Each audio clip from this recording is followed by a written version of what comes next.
আজ আমি একটি ভিন্ন বিষয় নিয়ে আপনাদের সামনে এসেছি। বিষয়টির নাম শুনলে হয়তো আপনারা আঁতকে উঠবেন। হ্যাঁ, বিষয়টি হলো হিজড়া। হিজড়ার আক্রমণের শিকার হয়নি বাংলাদেশে খুব কম মানুষই আছে, তা বাড়িতে হোক, গাড়িতে হোক, পার্ক বা অফিসে। হিজড়া আমাদের দেশের একটি সমস্যা হয়ে দাঁড়িয়েছে, অথচ সরকার চাইলেই এই সমস্যা এক মুহূর্তে সম্পদে রূপ দিতে পারে। কিভাবে, তাই আলোচনা করবো আমার আজকের এই টপিকে। আমি Agun Ahmed, welcome my channel আর পেজ জানবর জানাবো। জানবো আর জানাবো। শুরুতে আমি বলেছি হিজড়া আমাদের দেশের একটি সমস্যা। এদেরকে অনেকে অনেক নামই ডাকেন। সংস্কৃতি ভাষায় এদেরকে বলা হয় তৃতীয় লিঙ্গ, আর ইংরেজিতে বলা হয় কমন জেন্ডার। যে যে নামে ডাকুক না কেন, ভারতবর্ষে এদের আচরণ বা কার্যক্রম সত্যি জনগণের জন্য সমস্যা। উন্নত বিশ্বে এই কমন জেন্ডাররা সরকারি বেসরকারি বিভিন্ন পেশায় জড়িয়ে তাদের জীবিকা নির্বাহ করে আসছে, কিন্তু ভারতবর্ষে এদের একমাত্র কাজই যেন চাঁদা উঠিয়ে খাওয়া।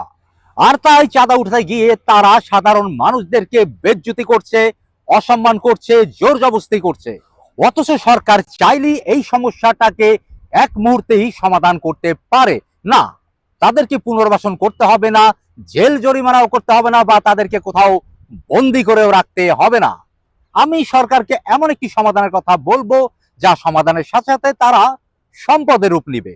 আর তা হলো বাংলাদেশের যে বিভিন্ন বাহিনী আছে, সেনাবাহিনী, নৌবাহিনী, বিমান বাহিনী, পুলিশ, আনসার, বর্ডার গার্ড সহ বিভিন্ন বাহিনীতে তাদেরকে যদি, বিশেষ করে তাদেরকে যদি সিপাহী বা কনস্টেবল পদে তাদেরকে যদি সংযুক্ত করা হয় বা তাদের জন্য একটি বিশেষ কোঠার ব্যবস্থা করা হয়, তাহলে তারাও সম্পদে রূপ নিতে পারবে। একজন হিজড়া শক্তি একজন নারীর থেকে 20 গুণ, আর পুরুষ থেকেও কম না।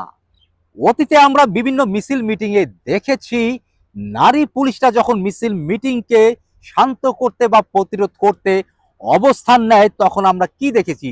সবসময় দেখে এসেছি তারা পুরুষ পুলিশদের পিছনেই অবস্থান নেয়।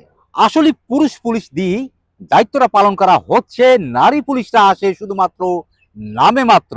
কিন্তু সেখানে যদি তৃতীয় লিঙ্গের কেউ বা হিজড়া কেউ থাকতো, তাহলে একজনই 20 জনের কাজ করে ফেলতো, এটা আমরা সবাই বিশ্বাস করি।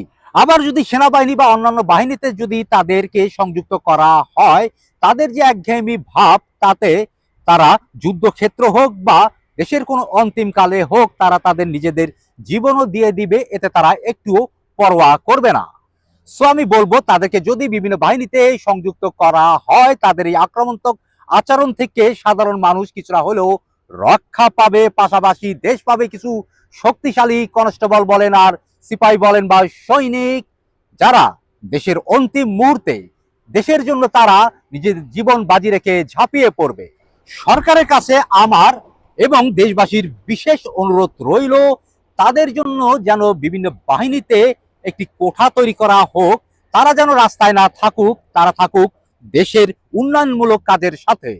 আর হিজড়া বোনদের প্রতি আমার অনুরোধ, আপনারা রাস্তাঘাটে যে আচরণটা করছেন তা সত্যি দুঃখজনক। হয় আপনারা নারী, না হয় পুরুষ, না হলে মাঝামাঝি কিছু। সো তেমনই একটা আচরণ করা উচিত আপনাদের, কিন্তু আপনারা যা করছেন তা বান্দরের আচরণ। বান্দররা যেভাবে নাচানাচি করে, তালি দেয় বা কাপড় তুলে ফেলে, আপনারাও তাই করছেন। এক কথায় বলা যায় এটি বান্দরেরই আচরণ।